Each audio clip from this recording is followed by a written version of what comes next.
Iată că sunt 4 ani de când suntem pe YouTube, iar noi nu am făcut nimic legat de Halloween. Vine și trece pe lângă noi așa pur și simplu, iar noi nu știm nimic. Anul acesta vreau să vă explicăm de ce nu ținem Halloween. Hai să începem video.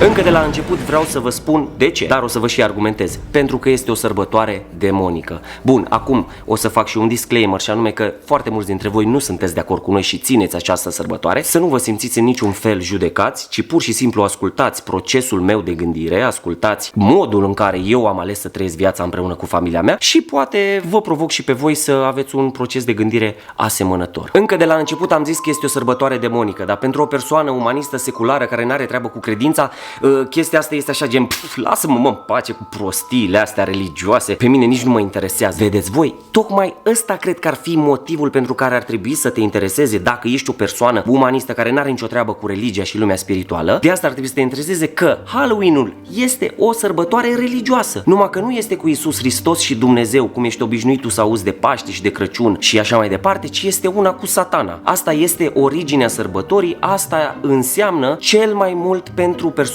care sunt implicate în vrăjitorie, în ocultism și în tot felul de chestiuni de genul ăsta. Deci chiar dacă sărbătoarea așa în mare pare doar ceva inofensiv, cu niște dovlecei și cu niște fantomițe, în realitate este o sărbătoare care are ca rădăcină cultura morților, a satanei și a tot felul de chestii din astea legate de demoni, de diavoli, vrăjitoare, vrăjitorii, citiri în stele și tot felul de ocultisme și păgânisme. Nu o să stau să fac acum istoria Halloween-ului, o să vă las niște linkuri cu niște resurse ca să nu le mai căutați voi. Dacă vreți să faceți un research și ceea ce vă și provoc pe cont propriu, vă rog frumos să-l faceți ca să vedeți și să ajungeți la aceeași concluzie ca și mine, că originea sărbătorii este una legată de un ocultism din ăsta foarte serios satanic. Pe foarte scurt, în secolul 2-3, undeva în zona Irlandei, la celți, preoții druzi aveau chestiunea astea în care cea mai importantă sărbătoare a lor, când se încheia vara, un fel de Crăciun, Paște, 1 mai, Revelion și toate la un loc, era pe 31 și 1 noiembrie, în care se sărbătoreau morți, făceau tot felul de ritualuri, de sacrificii umane, de animale și tot felul de bolunzănii, înțelegeți? Acum, știi, în Biblie este un verset în Romani 11 că dacă rădăcina este sfântă și crenguțele sunt sfinte. Apoi, în chestia asta cu Halloween nu este nimic sfânt, clar, nu poate să iasă nimic bun oricât am vrea noi să-l schimbăm și să-l fardăm și... Da? Bun, acum vedeți voi, eu zic asta dintr-o poziție a credinței și voi, poate unii dintre voi ziceți, băi, eu sunt secular, eu sunt umanist, eu cred în rațiune, pe mine nu mă interesează chestiile astea cu lumea spirituală, eu nu cred în ele. Bineînțeles că aș vrea și eu să privesc măcar din sau să am un argument pozitiv cum de ce este ok să țin așa să sărbătoare și să ignor partea asta, să zic, a credinței, da, care e importantă pentru mine. Am făcut o chestie pe Instagram, m-am dus ieri și am pus o întrebare, de ce sărbătoriți Halloween? Guys, n-am găsit un argument rațional, da, să zicem că sunt umanist, dar nu am găsit un argument rațional de ce aș putea să țin sărbătoare. Mi-au scris unii oameni că este o sărbătoare frumoasă. Mă, eu stau și mă întreb, ce-i frumos, mă, în Halloween? Nu găsesc nimic frumos. Ce să găsești frumos în scheleți, duhuri, vrăjitoare, pânze de paianjen, șobolani, toate chestiunile astea, morți, oase, sânge, ce-i frumos în asta? Nu găsesc niciun argument. Cineva mi-a răspuns foarte funny. A zis, este sărbătoarea morților, iar eu sunt mort după o fată.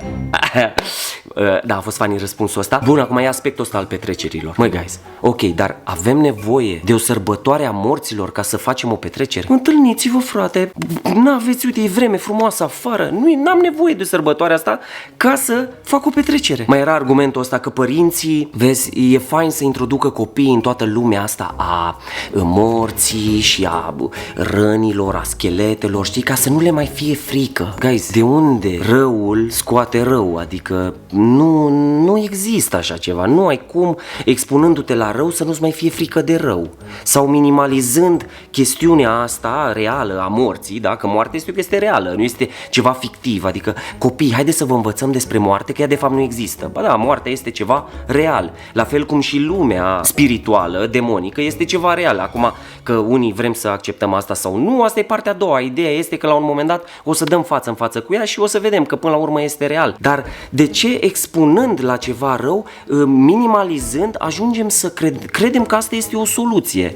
Nu este o soluție deloc, ba chiar deschidem uși pentru copiii noștri, încât când o să fie mari, numai vezi că o să te trezești că în loc să-și găsească soluții la problemele vieții în Dumnezeu, în credință, în dragoste, în iubire, în relaționare, în pace unii față de alții, o să meargă la vrăjitoare, la tot felul de cititori în stele, ocultiști, păgâniști și chestii de genul ăsta. Scuzați-mă, nu este un argument pentru mine. Îmi pare rău că nu e Sara aici cu mine, că a zis că mai bine să fac video ăsta eu singur. Era fain ca ea să dea o mărturie, să zică însă și ea că expunându-se ca și copil la filme horror, la chestii de speriat și tot felul de genul ăsta, noi am avut probleme în căsnicia noastră. Ea, când s-a căsătorit cu mine, avea 19-20 de ani, când voia să meargă la toaletă noaptea, mă trezea pe mine să vin să stau lângă ea, că era frică. Toate se trăgeau de la expunerea ei ca și copil și adolescent la tot felul de urăciuni din astea, horror și chestiuni de genul ăsta. Să zicem că nu am găsit eu un argument pozitiv prin care eu ar fi trebuit să mă relaxez față de Halloween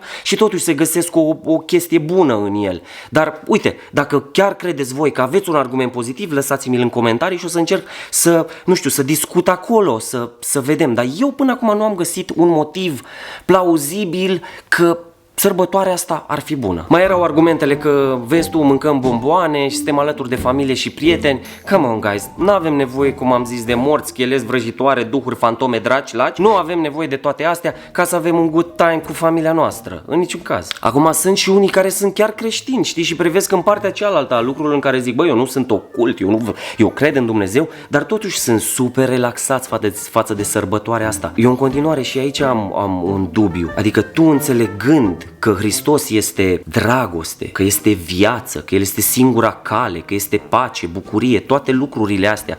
Pentru ce odată pe an ai subscrie la o cultură care sărbătorește moartea, frica, toate lucrurile derivate din asta? De ce? Ca și creștini, de ce am face eu? Iar noi ca și așa colectiv, măcar cu numele, suntem o societate creștină. Nu știu, de ce adoptăm din an în an tot mai mult cultura asta? Revenind din nou la partea istorică, vedeți voi, ea a început acolo în nordul Irlandei, de ea pe parcurs, dacă o să vă documentați și vă încurajez, a ajuns până în America și a explodat în dita mai industria. Știi de ce zic asta? Că am văzut un val foarte mare de creștini, din vest mai ales, care importă și în România relaxarea asta față de o sărbătoare ca Halloween. Guys, oricât de prezentă în societatea noastră ar ajunge să fie Halloween, n-are cum să se transforme vreodată din ceva rău în ceva bun. N-ai cum, pentru că rădăcina în sine, cum am zis, este una rea. N-ai cum. Ba chiar noi ca și creștini ar trebui să știm versetul ăla din Biblie care zice că să nu iei parte la lucrările nerăditoare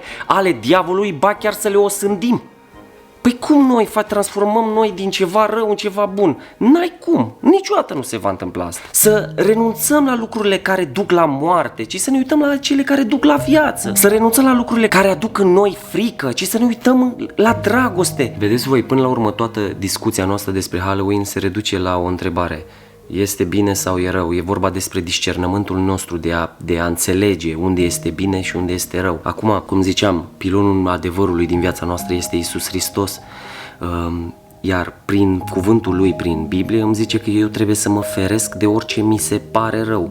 Apoi, sorry, dar nu găsesc nimic bun în Halloween care ar putea să mă schimbe din ceea ce am zis eu până acum. Chiar dacă poate mi-au cu hate de la unii dintre voi sau ne vedeți ciudați sau radicali, fanatici chiar. Guys, nu știu, eu nu vreau să trăiesc în felul ăsta. Sorry. Dacă nu găsesc niciun argument pozitiv din punct de vedere al credinței, nu găsesc niciun argument pozitiv din punct de vedere al rațiunii, de ce aș merge în continuare pe o adaptare într-o cultură când de fapt noi ar trebui să fim răspunzători să schimbăm cultura asta cu prețul de a ne pierde simpatia unor oameni? Iar răspunsul legat de Halloween, guys, începeți procesul ăsta de gândire prin care să analizați, să vedeți, băi, ce este bun până la urmă de Halloween. Și dacă găsiți atâtea argumente, țineți Halloween, ok, dar eu nu cred că o să ajungeți la concluzia asta. Nu știu dacă vă zic ceva nou acum, dar fondatorul Bisericii Sataniste, Anton LaVey, ceva de genul ăsta, e un nenechel cu bărbioară așa, a și murit, îi zicea că este foarte încântat că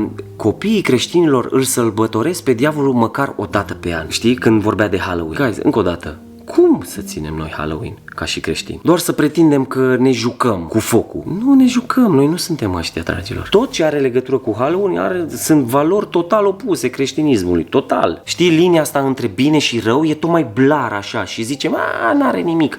Vezi, poporul pierde din lipsă de cunoștință. Ar trebui să ne informăm, să știm ce e și să privim mai mult stânga-dreapta și să nu împarte la lucrurile astea. Vedeți voi, acum, cel mai mare gest de iubire pe care eu aș putea să-l am față de voi și de respect, bineînțeles, nu este să fac un content în care numai să vă distrez, și este unul în care să vă împărtășesc și realitatea vieții noastre, în care vă spunem adevărul și cum trăim acum, cu prețul de a nu fi de acord cu noi sau a zice că suntem încuiați și fanatici.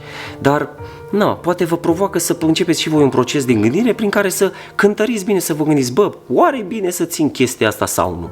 Pentru că face toată lumea. Știi, vedeți voi asta? Pentru că face toată lumea, facem și noi, maică. Așa face toată lumea.